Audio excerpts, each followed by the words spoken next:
for the latest, we can cross to Italy and speak to our correspondent in Rome, Seema Gupta. Seema, this spat is dominating the headlines today. Can you take us through some of the reactions?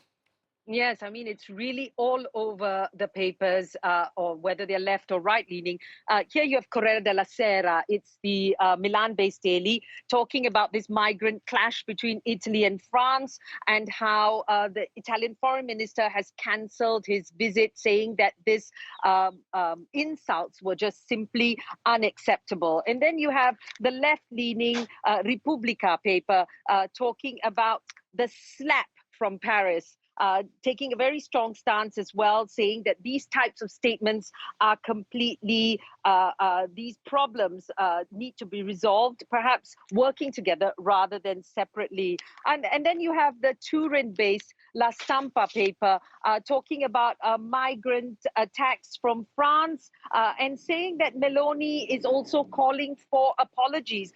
Now, that's exactly what the foreign minister is saying in terms of what he wants to see from France before he can make such a visit. He, of course, cancelling that scheduled visit that he was supposed to make on Thursday.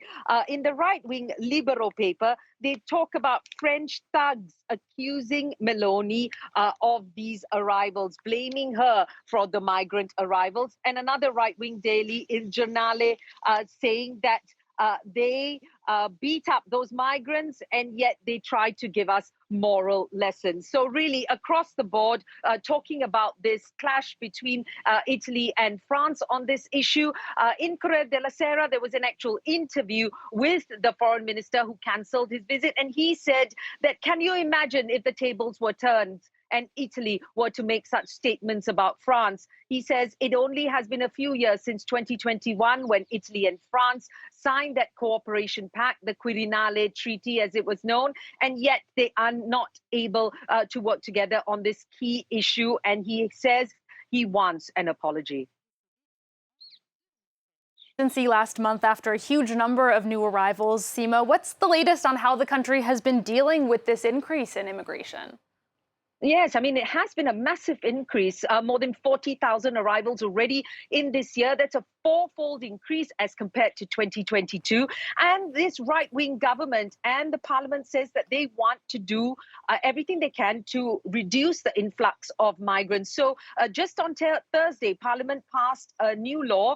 They're going to make tougher prison sentences for those involved in trafficking these migrants, as well as reduced asylum rights for new arrivals to the country. Now, even detractors of Meloni and her government, people who are in opposition, while they don't agree with the government's stance on how they're dealing with migration, even they have said, well, frankly, statements like this coming from France are unacceptable. It's interesting to note that the government is doing everything they can to try and deal with this issue, or at least that's what they're saying. And on Thursday, Prime Minister Giorgia Meloni also met with a Libyan general here in Rome to talk about managing migration from that country.